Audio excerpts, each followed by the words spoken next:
Bonsoir à tous et bienvenue sur la chaîne Gwen Potion. Je vous retrouve ce soir pour la réalisation d'une chantilly. Donc pour les cheveux, c'est un masque hydratation que je pose sur mes cheveux avant l'hiver. Donc c'est pour hydrater mes cheveux et les protéger, les préparer au froid, au retour du froid et du vent. C'est surtout ça en fait qui casse le cheveu, c'est et le froid et le vent. Donc je me fais cette chantilly, j'en avais déjà préparé un pot l'année dernière, mais je voulais avoir un vrai retour à vous donner et j'avais pas filmé donc la première réalisation. Cette année je la filme, je n'ai rien changé. Si, j'ai changé mon huile. La dernière fois j'avais utilisé de beurre de karité et cette fois je l'ai substitué par de l'huile d'avocat. Donc bien sûr j'ai tout rééquilibré. J'ai rééquilibré la recette puisque j'enlevais du beurre pour mettre de l'huile, c'est pas la même consistance, donc j'ai redosé mon conditionneur végétal. Donc ici j'ai mon eau, le conditionneur végétal, l'huile de ricin, l'huile d'avocat qui va partir au bain-marie. Dans mon petit pot métallique, j'ai l'aloe vera, la glycérine végétale, l'huile de moutarde, les protéines de soie, la fragrance. Donc j'ai choisi grenade et poire de chez Smelling Good. Donc je l'ai déjà ajouté. Et le Cosgar. Et donc il ne me restera plus qu'à ajouter l'ingrédient phare de cette recette qui est l'acide hyaluronique qui va aider les cheveux donc à rester hydratés malgré le retour du froid.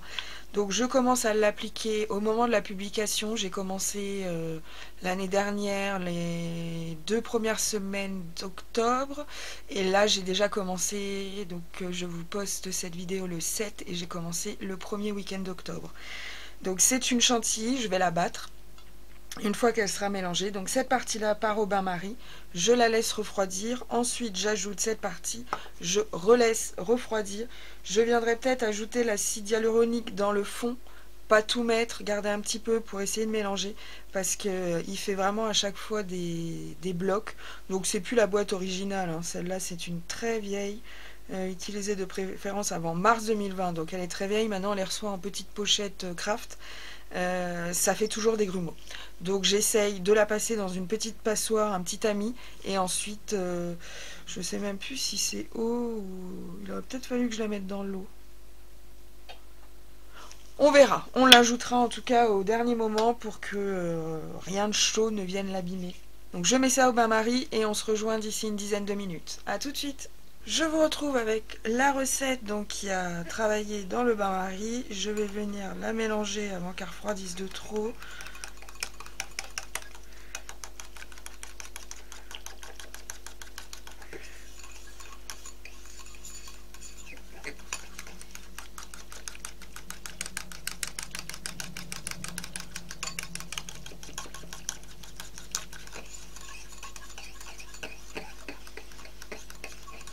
Donc je vais continuer à la mélanger jusqu'à ce que l'émulsifiant soit complètement mélangé. Ensuite je la laisserai de côté au moins un quart d'heure, 20 minutes et je vous reprendrai à ce moment-là. J'ai été chercher ma petite passoire pour l'acide. J'ai mon robot qui est en dessous, qui est prêt aussi. D'ailleurs, je m'étais mis une note, pensez à faire cette recette dans un bécher. Pour la monter, c'est beaucoup plus facile que dans un petit bol. Je vais peut-être être obligée de transférer. Celui-là, il sera trop petit. Il me faudrait un 200. Bah, ils sont là-bas. Donc, je vais peut-être être obligée de transférer, sinon là, je vais en mettre partout. Je vais le faire maintenant. Un, ça va aider à refroidir. Et deux, ça sert à rien de mettre des ingrédients là qu'il va falloir ensuite retirer.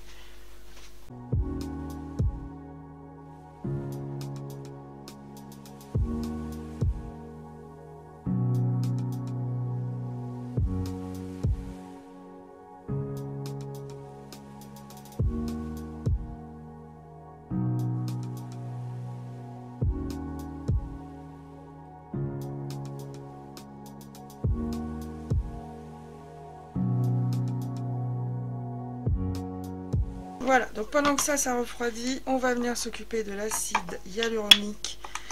Donc c'est l'ingrédient phare et en même temps c'est celui qui est en plus petite quantité. Mais l'acide hyaluronique ça se dose vraiment minusculement.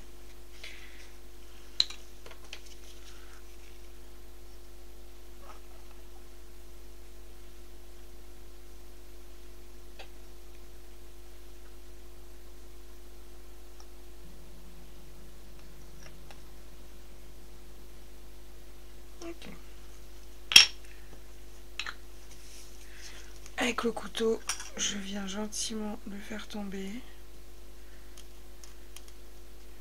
Si vous voyez vraiment que ça marche pas, eh ben, je vous invite à le faire au doigt.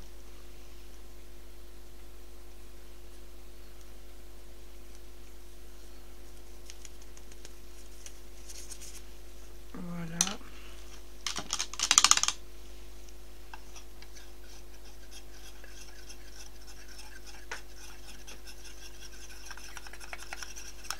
Je le mélange tout de suite, qu'il ne fasse pas le grumeau. Ok, c'est bon. Voilà, donc la recette est prête. Il n'y a plus qu'à mélanger les deux parties ensemble et à la monter. Donc, étant donné que j'ai déjà ajouté l'acide hyaluronique, je vais vraiment attendre que mon mélange soit complètement froid avant d'ajouter ça et je battrai les deux en même temps. Je vous rejoins avec notre mélange donc qui a bien refroidi. Je vais en profiter pour lui ajouter nos huiles sensibles, actifs et acide hyaluronique ainsi que la fragrance et le Cosgar.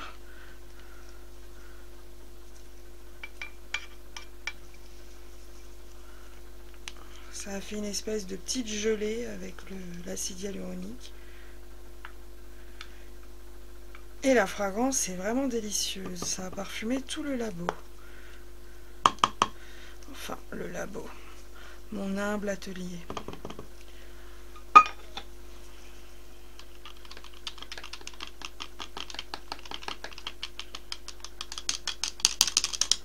Ok. Je vous retrouve avec notre chantilly. C'est la dernière recette qui me reste à faire. Donc je ne vais pas remettre de gants. À la place, je vais enduire mes mains d'alcool isopropylique.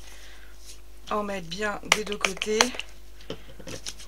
Gratter sous mes ongles pour que l'alcool puisse y aller. Voilà, parce qu'il me reste vraiment que ça à monter en chantilly, à mettre en pot avec ma poche à douille. Donc je préfère ne pas ressalir une paire de gants. Après je monte et j'ai pas d'autres recettes. Voilà. On est parti avec le petit robot.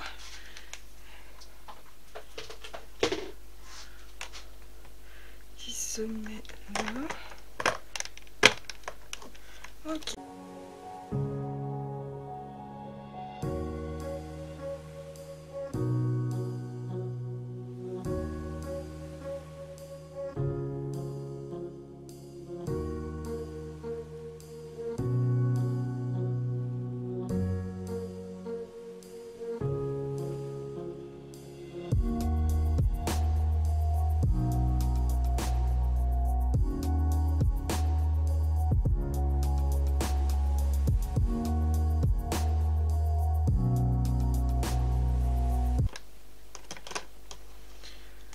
Voilà, elle est bien mélangée.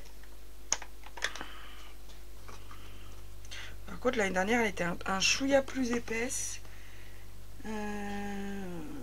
J'avais enlevé du beurre de karité que j'ai remplacé par de l'huile d'avocat. Et vous voyez, ça a quand même cassé l'effet chantilly que le karité devait apporter grandement.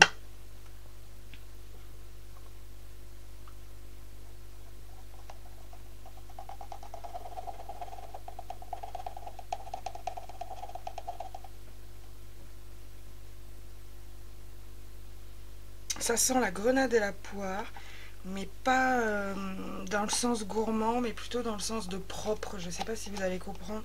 Ça sent plus le gel douche, grenade poire, peut-être mon enfance, que un dessert grenade poire, quoi.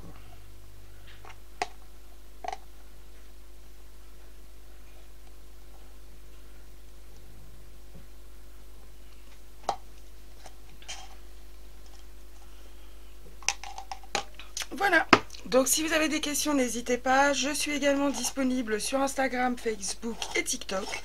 Je vous souhaite à tous une excellente soirée. À très bientôt. Au revoir.